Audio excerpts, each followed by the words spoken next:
Yo, what is going on everybody? Shri Kanase here. So how to deal with disputes or chargebacks while dropshipping with Shopify. Now literally everybody that is currently dropshipping in 2020 at the moment knows that there are heavy delays when it comes to getting stuff delivered from AliExpress and just from China in general. So what this is specifically causing for a lot of dropshippers, no matter what platform you use, is that a lot of more customers are just tired of waiting and just doing these disputes and chargebacks. Of course, disputes and chargebacks are definitely not good to be dealing with, first of all, because they do charge you a dispute fee depending on which specific payment gateway you use. It could range from $15 all the way up to $45 to even $50. And in addition to that, these payment gateways, after you start getting a multitude of disputes, start kind of looking at you a little bit differently and maybe even start taking some of your money, which means basically putting a reserve on your account or possibly even banning you from the payment gateway itself, which is of course what we don't want. So in order to prevent either of these things from happening, it's really important to know how to be dealing with the disputes and chargebacks and exactly how to even win them in the first place so that you don't end up just wasting the extra profit with the dispute fee. Because again, if you have actually shipped out a product and a customer does do a dispute or a chargeback, what happens is that you spent money on just ordering that specific product and now you also have to pay this additional fee, which can just put you in the negative too often. So in this video, by the end, you'll know how to be dealing with these disputes and chargebacks and actually how to win a lot of them. So watch until the end. But without wasting any more time, let's just jump right into it. So how to deal with disputes and chargebacks while dropshipping. The first thing you will have to do in order to really win those disputes is just destroy that like button below first. I'll definitely really appreciate if you just take 2 quick seconds. Okay, hopefully you've done that. But before we actually talk about exactly how to deal with them, let's find out exactly what the bank itself or PayPal itself wants from you when somebody disputes an order from your store. So there's a few different things that the bank actually wants from you, and we'll be going over each one specifically. But the first and most important thing the bank really wants from you is to see whether you're actually communicating with the customer or not. Believe it or not, a lot of these dropshippers just end up not responding to their customers.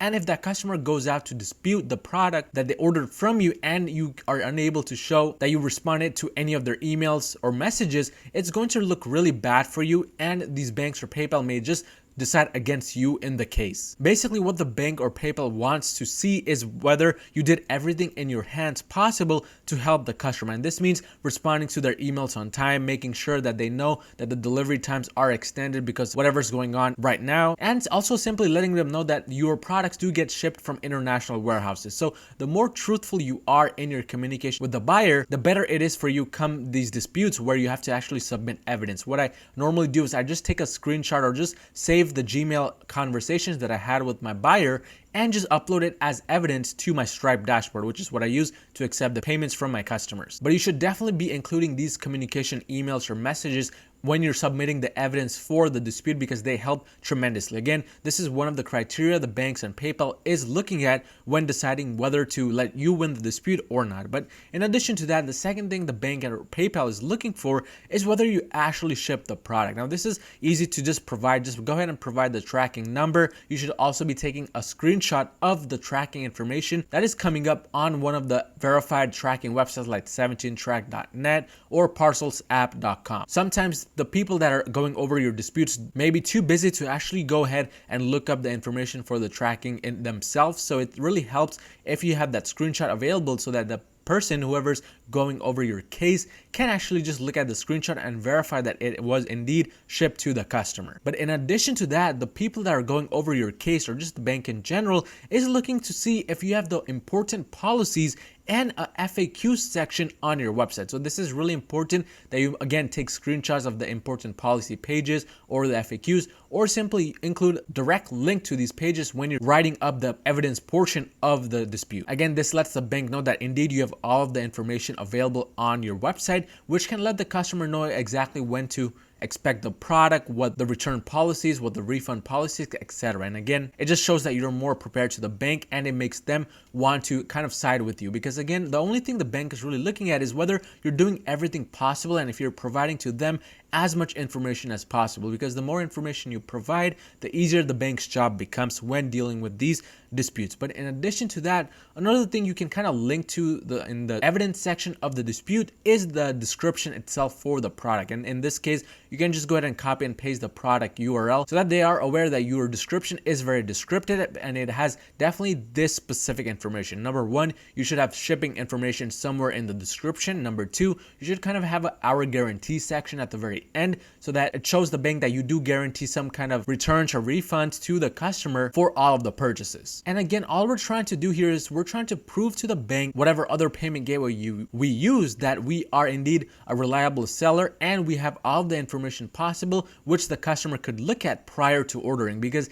this then kind of shifts the focus from you towards the customer, because it lets the bank know that maybe the customer was the one at fault here because they did not read all of the information available on all of these pages. So that's why it's so important to at least have shipping information, and it should be truthful. But in addition to that, I have an hour guarantee section to again kind of add a little bit of trust to your overall products and your overall website. But the final thing that I personally believe affects these disputes a lot is the response time. Normally, I like to respond to all disputes within 48 to 72 hours because it lets the bank or PayPal know that we are really serious about these disputes. We care about the customers. And this could kind of help move the case towards your side, because again, it just shows that you are a reliable seller, which is what we want when dealing with this dispute. Because in the end, just losing these disputes is just a waste of money and time for you. So it's really important that you actually take the time to fill out all of the information possible within these disputes and chargebacks and stay clear on your side so the bank knows to side with you. But now that we've kind of gone over exactly what the bank or PayPal is looking for,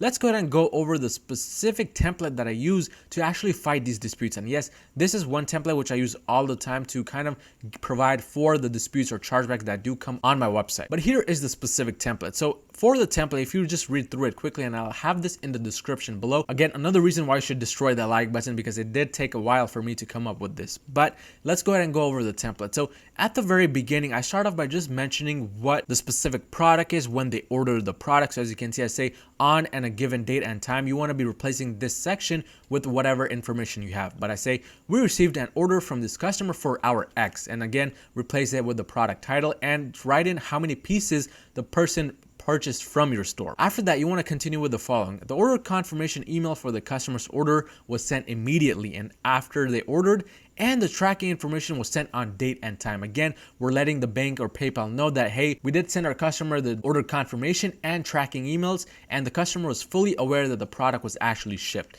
Then I continue on with saying that during this time, the customer had placed an order for this product. The delivery times were clearly stated in the description, which is roughly 7 to 29 business days. And again, you want to change this up to whatever it is for your store in case you're shipping from another place besides China. But in this case, I mentioned this specific text right here simply because of what's going on in the world right now. If you're watching this video at a later time, you can kind of just remove this and just have it just with this specific portion. It doesn't really matter. But I continue on saying that in addition, our order confirmation receipts clearly state that due to, again, whatever's going on in the world right now, shipping and handling times may be longer than usual. Every single page on our website, such as the Contact Us page and order tracking page, states this information as well. And here is where you want to link this bank to your specific tracking page and your Contact Us page. We want to make the bank's life easier so they can directly go on your page, look at the data, and verify that you indeed have all of this information available on those pages. And then you want to continue with the following. In addition to the shipping information being visible on product description for the product, and here is where you write in your product description link. But I say our company automatically sends a special email from our CEO thanking customers for their purchase and notifying them regarding delays due to, again, what's going on in the world. And this portion you can leave out if you don't really send any emails to the customer post-purchase. I normally recommend having this, especially if you already have the post-purchase email sequence set up within Klaviyo or any other email provider. And you can watch some of my email marketing videos on my channel. I'll leave a link, a few in the description below, but you should definitely have this set up because it just adds kind of that trust factor when dealing with both customers as well as these chargebacks. But I continue on saying, due to, again, what's going on in the world, delivery times have been slightly delayed. And this is also mentioned on our website on almost all of the pages. Again, we're showing the bank that we are very, very clear from our side, letting customers know regarding the delays. And I say the package sent to this customer is still in transit as can be seen by tracking info. You can actually take this a little bit further and actually write down exactly when it was last scanned and where it was last scanned. But you want to kind of end the specific template by talking about whether the customer actually reached out to you or your customer service team and talked about their specific order. And if they did indeed reach out to you, you want to kind of continue this further and mention here exactly how your customer service team helped out the customer, exactly what you guys did. Maybe you kind of let them know about the delivery time, or you gave them the tracking URL for the product. You want to mention all of this within the template. And then you want to end it finally with saying all evidence is attached below, to just kind of let them know that you have included images and all sorts of that stuff within the evidence section as well. But this is the general template I use for general disputes, such as those for product not arrived or product not as described, etc. You should of course be playing around with this and kind of changing things up based on what you're personally dealing with. But this does not really work for fraud orders disputes. So for fraud orders disputes, here's what I recommend you do. So